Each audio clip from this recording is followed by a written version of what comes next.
Daredevil Born Again Season 2 is officially here. This season builds on the dynamics from Season 1 and the storylines that were left over. The side characters seem to be more important to this season as opposed to last season. Karen is already a main focus this season compared to last season as she helps Matt Murdock. New Yorkers are now trusting Kingpin as he tries to keep vigilantes off the street. New characters such as Mr. Charles are great additions so far and can keep the show fresh while also adding to the story. With all that said, spoiler warning ahead as I go over this episode and where I believe the season could be headed. To start the episode, we see that a ship known as the Northern Star is entering New York. Daredevil is on this ship as he attempts to stop the ship. We learn that Fisk is illegally transporting weapons and he is using this ship to execute this. Daredevil starts attacking the guards and overtakes them. The captain of the ship informs that he is going to sink the ship as that is what he was instructed to do if the devil were to interfere. Daredevil tries to escape but is submerged in the wreckage. He makes it out and we see that the ship is turned over. Next, we see that the people of New York have come around to the ways of Fisk and are now happy that vigilantes are being hunted and kept off the streets. Matt makes his way back to the hideout and we see none other than Karen. They talk about the wreckage and how this will do damage to Fisk and show him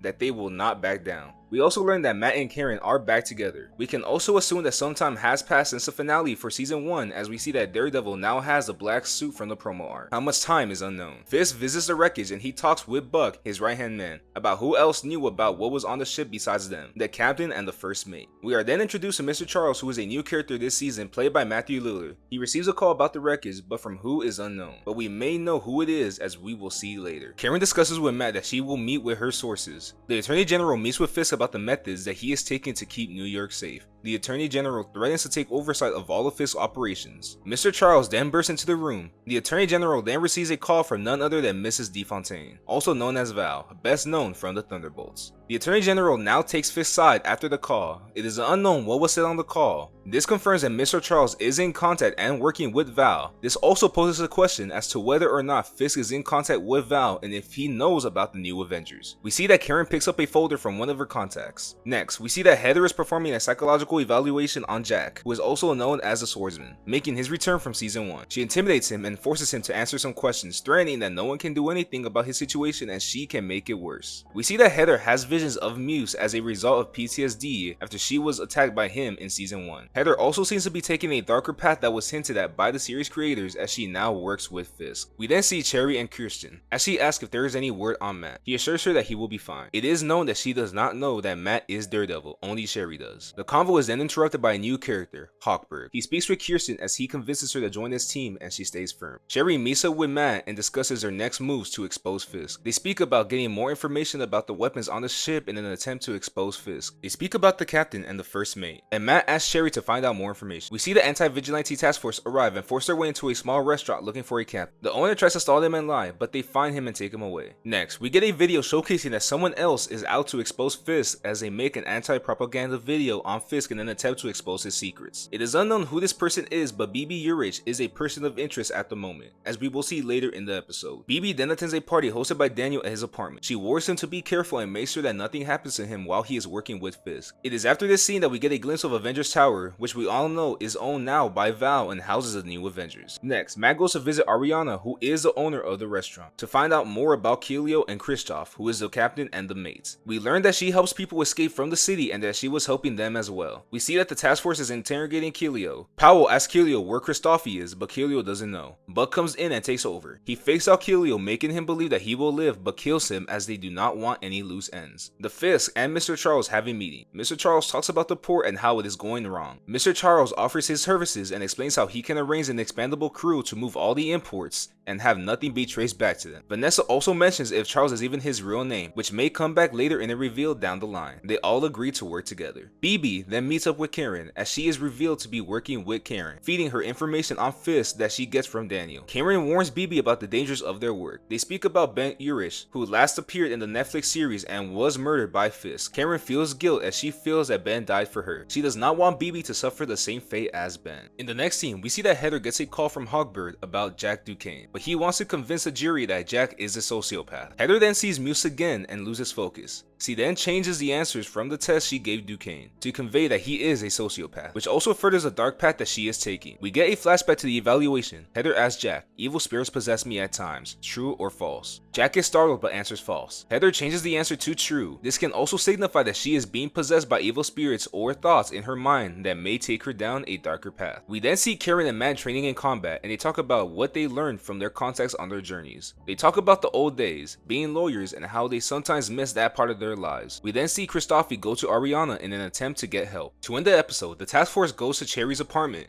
He messages Matt no regarding the meeting tonight. Matt knew that Sherry would not say no, so he knew that something is wrong. The task force forces their way inside and starts interrogating Cherry. They beat him, and this is when Daredevil arrives. He fights the task force and is winning until he senses Sherry's heart rate increasing, reminding him of the day that Foggy was murdered. This causes him to lose his focus and the task force overpowers him. They unmask him and see that it is Matt Murdock. It seems as if they have won until someone attacks them. We do not see who it is until a knife lands in front of Matt, saying, "You're welcome," with a bullseye in the middle. This is where the episode ends. This was such a great opener for the season. The episode builds off of where last season ended and also adds new elements to this season. The question that many have coming out of this episode is who Mr. Charles is. This is a great question because of the power that it seems that he holds. He is also connected to Val, and as I said earlier, Val may be in contact with Fisk, which brings up the question if Fisk knows about the new Avengers, given that he hates vigilantes. We do know that the new Avengers are funded by the government, so this could be why Fisk does not care, as they are not really considered vigilantes. Another question that I have is what is going on with Heather? She seems to have PTSD and is now working with Fisk as he offered her a job at the end of last season. She seems to be taking a darker path. It does seem that she may take on the Muse persona as the season goes on. She seems to be giving into her darker side and thoughts, and this could lead to her fighting with Daredevil, crossing their paths once again. Also, with the cliffhanger at the end, it does seem that Bullseye may have a redemption arc on the way. Overall, this season is off to a great start, and the season is heading down a great path. Episodes 2 and 3 both premiere next week. I will be back talking about those after. Let me know down below your thoughts and theories so far about the season. I'll see you in the next one, and as always, God bless all.